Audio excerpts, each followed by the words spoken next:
말씀입니다. 같이 보도록 하겠습니다. 주님, 나를 대적하는 자들이 어찌 이렇게도 많습니까? 나를 치려고 일어서는 자들이 어찌 이렇게도 많습니까? 나를 빗대어 하나님도 너를 돕지 않는다 하고 빈정대는 자들이 어찌 이렇게도 많습니까? 셀라.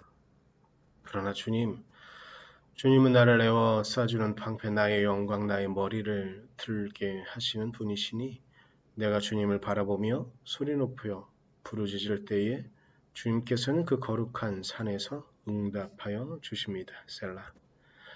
내가 누워 고나게 잠들어도 또다시 깨어나게 되는 것은 주님께서 나를 붙들어 주시기 때문입니다. 아멘. 나를 대적하여 사방에 진을 친 자들이 천만대군이라 하여도 나는 두려워하지 않으렵니다. 주님, 일어나십시오. 나의 하나님, 이 몸을 구원해 주십시오. 주님께서 내 모든 원수들의 뺨을 치시고 악인들의 일을 풀어드리셨습니다. 구원은 주님께만 있습니다. 주님의 백성에게 복을 내려주십시오. 셀라. 네, 반갑습니다. 오늘 시편 3편 말씀은 크게 시편 150편을 분류를 이렇게 여러 가지로 합니다. 역사를 이야기한 부분들, 그리고 율법을 강조하고 율법을 따라야 되는 그런 것들, 그리고 하나님께서 창조하신 아름다운 자연을 찬미하는 부분들. 그런데 이렇게 하지만 시편에서 가장 큰 분량을 차지하는 것이 탄원시라고 보통 말을 합니다.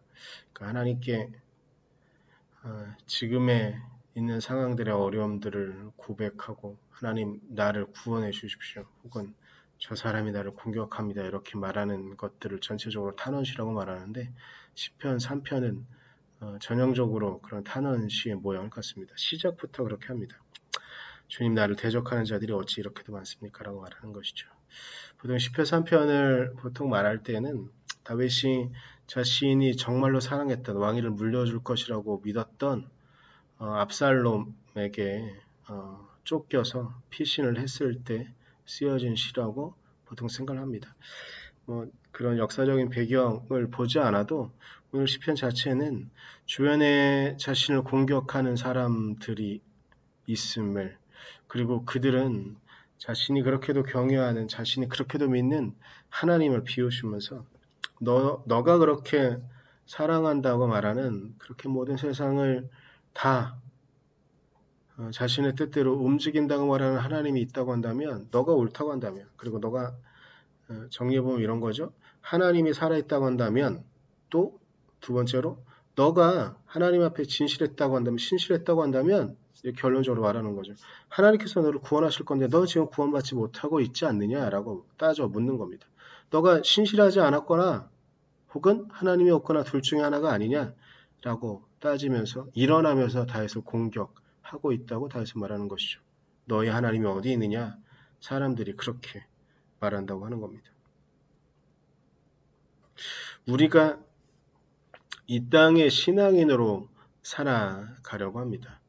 그런데 제가 느끼는 것보다 여러분이 느끼는 건 아마 더 클지도 모르겠습니다. 물론 저도 참 많이 느낍니다. 하지만 여러분들이 일상적인 생활을 하면서 사회 안에서, 직장 안에서, 학교 안에서 만나는 사람들은 우리의 믿음을 비웃고 정말로 너가 섬기는 하나님이 살아있다고 한다면 그 하나님께서 너를 구원하시는 걸 내 눈앞에 보여달라고 이야기할 수 있습니다. 그런데 그게 그렇게 우리의 뜻대로, 그리고 우리를 공격하는 사람들의 뜻대로 이루어지지 않는 것들을 우리는 목격하면서 정말로 하나님이 살아계신 걸까? 라고 생각할 수도 있을 것 같습니다. 하지만 저는 요즘 그런 고민들을 좀 많이 하고 있는데 무엇이냐면 하나님의 거대한 시선 속에서, 하나님의 거대한 시간 속에서 결국은 하나님의 때가 되면 하나님은 그 일을 차근차근 해 나가고 계시다는 것 같습니다. 일례로 성경이 쓰여지기 시작한 시대로부터 지금까지의 시대를 좀 비교해 보면 점점 더 하나님께서 말씀하셨던 하나님의 공의가 일어나는 세상을 우리는 목격하게 됩니다. 말도 안 되는 지도자, 저희가 어제 묵상한 것처럼 자신의 마음과 자신의 뜻대로만 운영하는 지도자들은 점점점 설 자리를 잃어갑니다. 세상의 지도자이거나 아니면 경제적인 지도자이거나 그런 사람들은 점점점 그 자리를 잃어가고 있고요.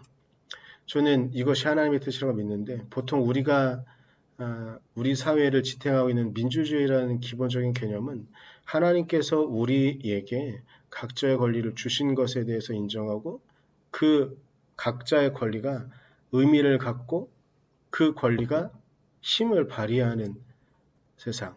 그래서 그 모든 사람들의 뜻이 하나님의 사랑 안에 이루어져야 되는 세상이 저는 하나님의 공의가 이루어지는 세상이라고 믿습니다. 성경에 쓰여지기 시작한 때로부터 지금까지 시기, 예수님이 오실 때에도 마찬가지였고 그때도 왕들이, 지도자들이 자신의 마음대로, 자신의 뜻대로 이 땅을 살아가던, 그 땅을 살아가던 가난하고 힘없는 사람들을 착시했던 것. 대한민국도 얼마 전까지도 그런 일이 있었던 것. 그러나 이제는 점점 물론 그런 일이 아주 없지는 않지만 그런 일이 알려지게 되고 공개되어지게 되면 우리는 그 사람들을 물러나게 만들 수 있는 세상이 되어진 것이죠.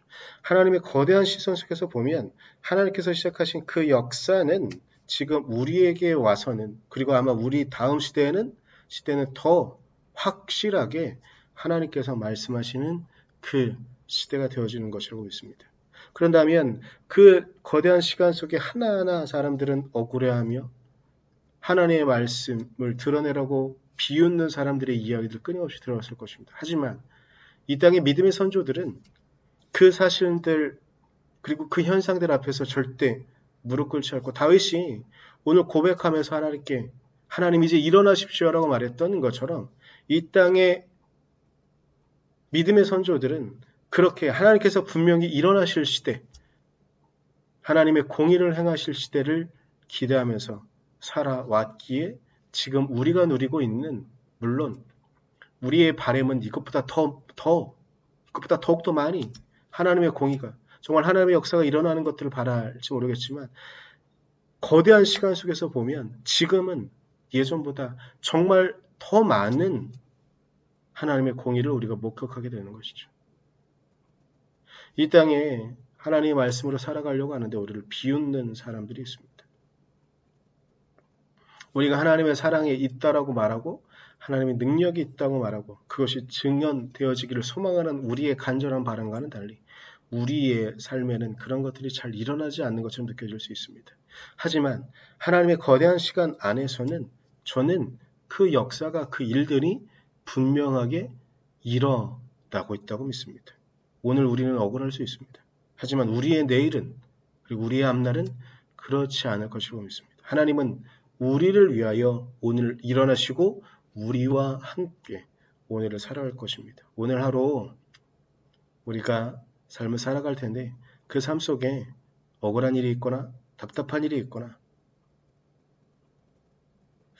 오늘 다윗이 고백하고 있는 이 시기에 자신이 정말로 사랑했던 아들, 우리가 정말로 사랑했던 사람이 우리를 공격하는 뒤에서 우리를 공격하기 위한 흉계를 꾸미고 있다는 것이 드러나는 그런 시간 경험하게 될지도 모릅니다. 하지만 다윗이 말했던 것처럼 하나님께서 당신의 공의를 나의 삶을 통해서 이루십시오라고 말했던 그 고백이 우리 안에 일어날 것입니다. 그 믿음을 갖고 우리가 살아갈 수 있기를 오늘 하루도 또한 주님의 은혜로 살아갈 수 있기를 간절히 소망합니다. 우리 잠깐 제가 기도하고요. 우리 계속 이어서 기도할 때 정말 우리가 하나님의 은혜로 하나님의 사랑으로 살아갈 수 있게 달라고 간절히 기도하면서 오늘 하루를 보내시기를 소망해 봅니다. 기도하겠습니다. 주님 사랑하고 의지합니다. 우리의 마음과 우리의 생각이 하나님 은혜 안에 있게 하시고 하나님 능력 안에 있게 하셔서 우리의 마음과 우리의 모든 뜻이 그리고 우리가 살아갈 삶의 모든 시간들이 하나님의 은혜 안에만 이루어지도록 하나님 우리를 붙잡아 주게 이끌어 주시옵소서.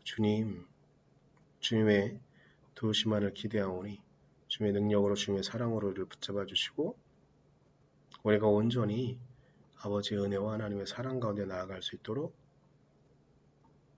우리를 붙잡아 주시옵소서.